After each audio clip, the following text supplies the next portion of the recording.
Hay imágenes que en lugar de irradiar claridad ofuscan el entendimiento, como si de modo subrepticio absorbieran y apagaran todas las reservas de luz disponibles en las inmediaciones.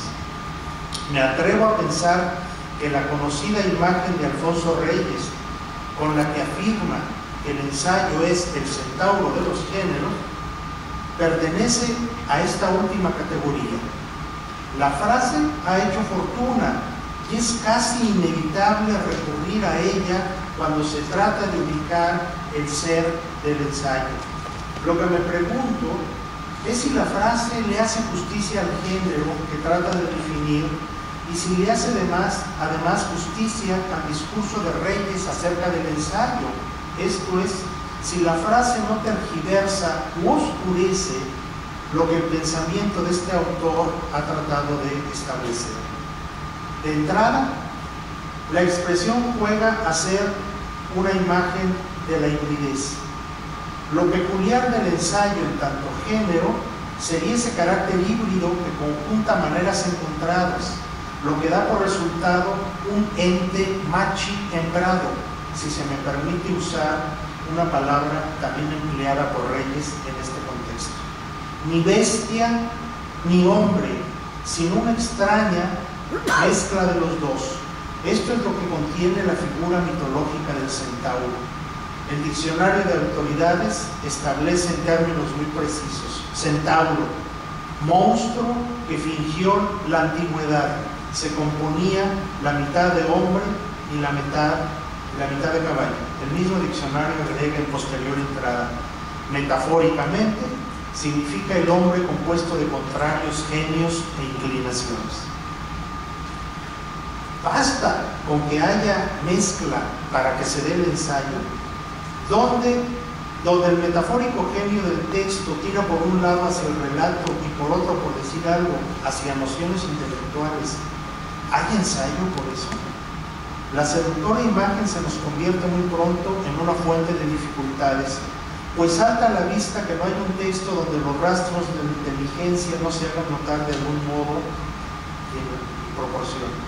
Incluso en el más exaltado poema lírico debe haber al menos unas gotas de raciocinio, de iluminación racional, pues no hay emoción que no esté tamizada por un sentido del orden que impone la inteligencia.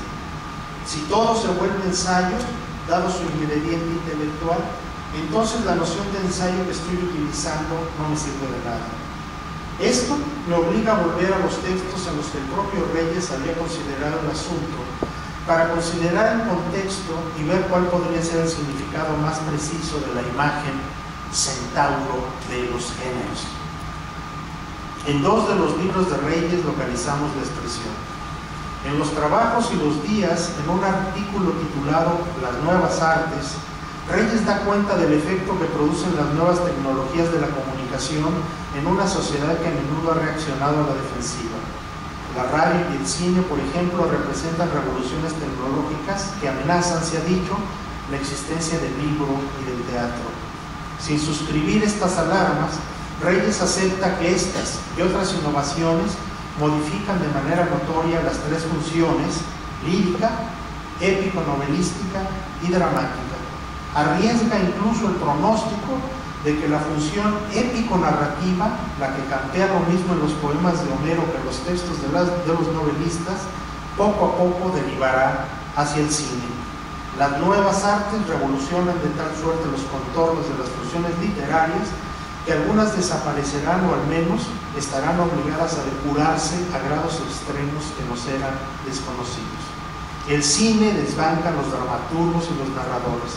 Así lo vislumbra Reyes en un apretado párrafo final, en lo que viene a ser una suerte de profecía a la vez positiva y negativa. Lo cito: la literatura se va concentrando en el sustrato verbal, la poesía más pura o desasida de narración y la comunicación de especies intelectuales, es decir, la lírica, la literatura científica y el ensayo.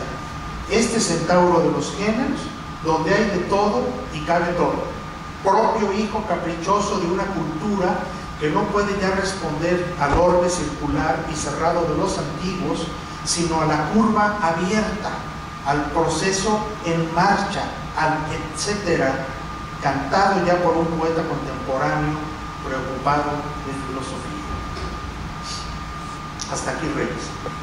Como la novela y el teatro desaparecerán ante la seducción imperiosa del cinematógrafo y de la pantalla de televisión, podremos agregar, solo quedarán tres géneros: la poesía más depurada, carente de anécdota, la literatura científica, es decir, los tratados, y el ensayo, género abierto en el que cabe todo.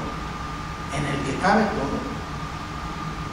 Las palabras de Reyes, me parece, se prestan de modo natural a un lamentable equívoco, pues en efecto, el ensayista parece afirmar que el ensayo es un animal híbrido, siendo como lo es el hijo caprichoso de una cultura moderna, abierta y siempre en movimiento, que ha dado por muertos los paradigmas cerrados de otras épocas culturales, lo que lo torna particularmente receptivo al famoso etcétera que cantaba un poeta contemporáneo cercano a la filosofía.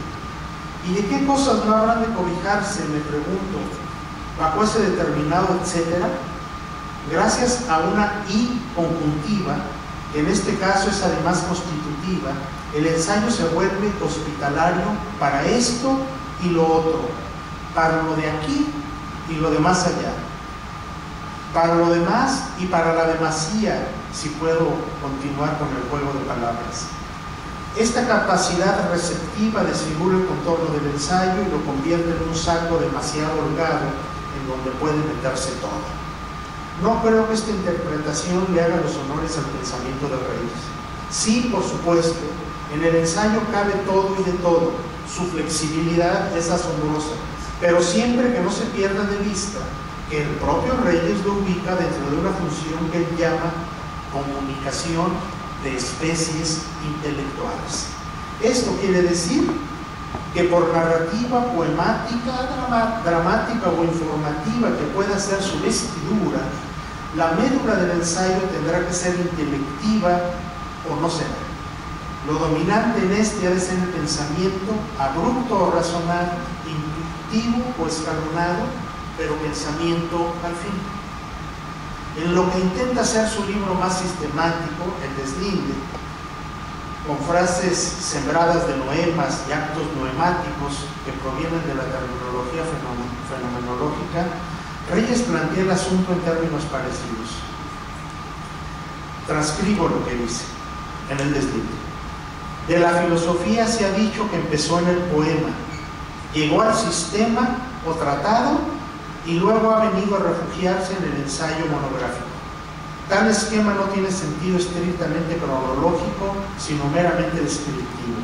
El ensayo, género mixto, centauro de los géneros, vuelve a decir Reyes, responde a la variedad de la cultura moderna, más múltiple que armónica.